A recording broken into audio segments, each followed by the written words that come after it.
446 میں آ کر شیعوں کی حکومت کو ختم کیا طغرل بیگ سلجوقی نے۔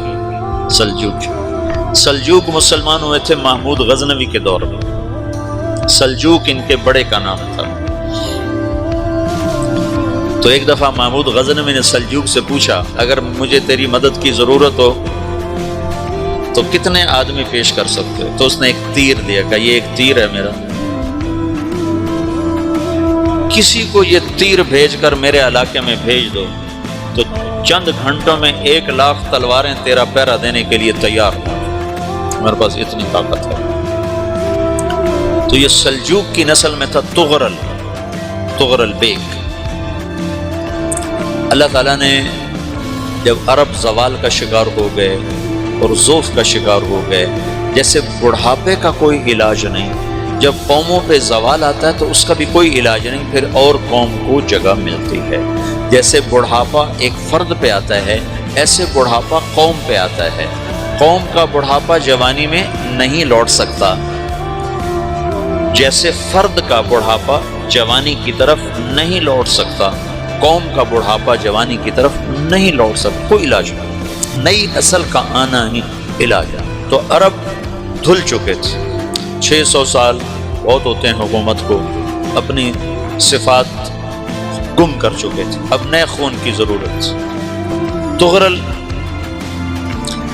بیگ پہلا شخص تھا جس نے آ کر اہل سنت والجماعت کو استحکام بخشا، شیعوں کی حکومت کو ختم کیا، بغداد سے، شام سے، ان سارے علاقوں سے۔ صلاح الدین ایوبی نے اسماعیلی شیعہ کی حکومت کو ختم کیا، مصر۔ العاضد ان کا آخری خلیفہ تھا۔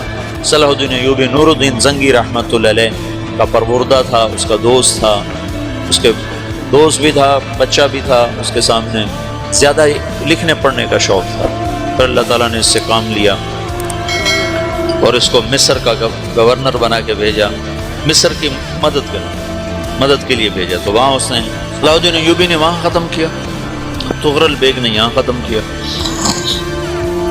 تو پھر سلجوق جو تھے نا یہ اقتدار میں آئے، ادھر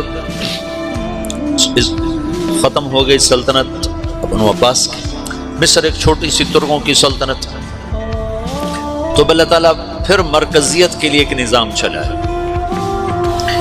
دو لشکر آپس میں لڑ رہے ہیں ایک میدان، ایک جنگلی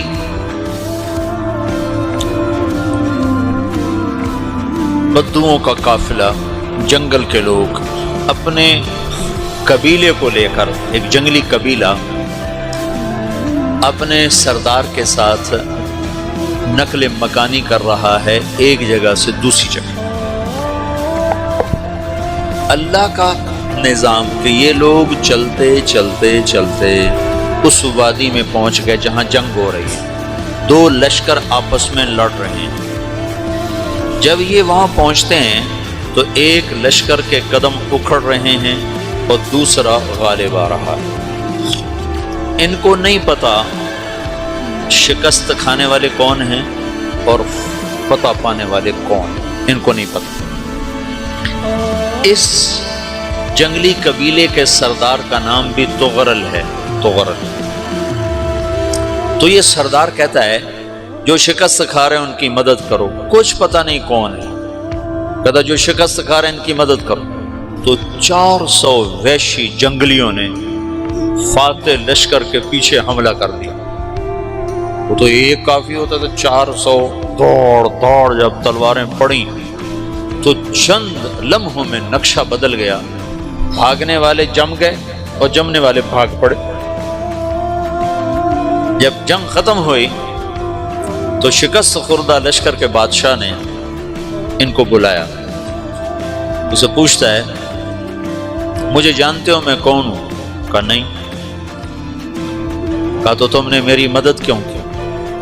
کہا انسانی ہمدردی کی وجہ سے، تمہیں شکست ہو رہی تھی اس لیے تمہاری مدد کی۔ پھر اس نے اپنا تعارف کرایا، میں ہوں سلیمان سلجوقی، ترکی کا بادشاہ۔ مسلمانوں کا لشکر تھا اور تاتاریوں سے شکست کھا رہا تھا، تاتاری فتح پا رہے تھے، مسلمان شکست کھا رہے تھے۔ تو وہ اللہ کی غیبی مدد بن کر آئے. تو وہ اس سے کہتا ہے میرے ساتھ رہنا پسند کرو، تم نے میرے اوپر احسان کیا ہے، میں اس کا بدلہ دینا چاہتا ہوں، میرے ساتھ رہنا پسند کرو گے؟ کہنے کا کر لوں گا. تو اس کو لے کر ترکی آیا، اور استنبول اس وقت روم کی حکومت میں تھا.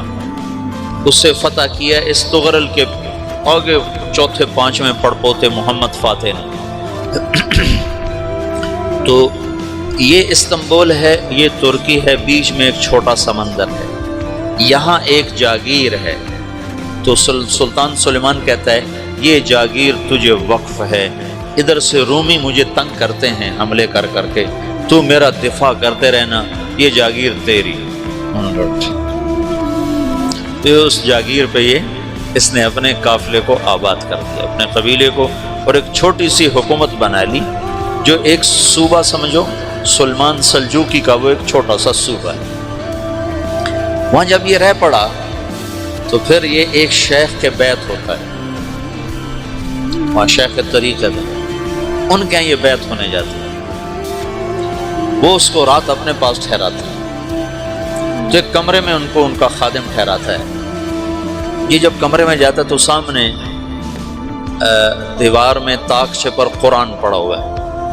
تو یہ تغرل بیگ کہتا ہے یہ کیا ہے، یہ کیا ہے؟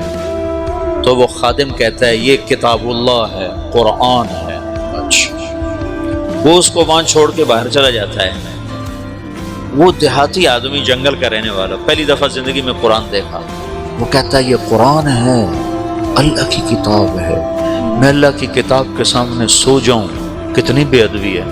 تو اس نے ایسے قرآن اٹھایا اور سر پہ رکھ لیا اور کھڑا ہو گیا. ساری رات قرآن سر پہ رکھ کے کھڑا رہا. رات کے پچھلے پہر اس کو خواب آیا، کھڑے کھڑے اس نے دیکھا کہ اس کی پشت سے ایک چاند نکلا اور شیخ کی بیٹی کے سینے میں جا کے اتر گیا. پھر اس لڑکی کے سینے سے ایک درخت نکلا جو پھیلتے پھیلتے پھیلتے 3 بر اعظم پہ چھا گیا، افریقہ پر، یورپ پر، ایشیا. پھر اس کی آنکھ کھل گئی، وہ کھڑا ہوا ہے. تو اس نے صبح یہ خواب اپنے شیخ کو سنایا. تو انہوں نے اپنی بیٹی اس کے نکاح میں دی تھی. اس بیٹی سے ایک بچہ پیدا ہوا. تغرل بیگ نے اس کا نام رکھا عثمان. عثمانی ترک نام سنو، جو میں نے کل بتایا تھا کہ 1924 میں وہ خلافت ختم ہوئی. تو ایک بیٹا پیدا ہوا عثمان. عثمان نے پھر ایک نئی اسلامی حکومت کی بنیاد رکھی جو 1924 تک چلتی رہی. کوئی 800 سال یہ حکومت چلی. تو حکومت کا شیرازہ بکھرا لیکن پھر جڑ جاتا تھا، اور وہ قرن اول والا جوڑ کبھی نہ پیدا ہوا، ٹکڑے بن گئے. ان ٹکڑوں میں اللہ لوگ پیدا کرتا رہا جو دعوت دیتے رہے، دعوت زندہ رہی. جو تربیت کا نظام تصوف کے ساتھ تھا اب وہ تبلیغ کے ساتھ تھا.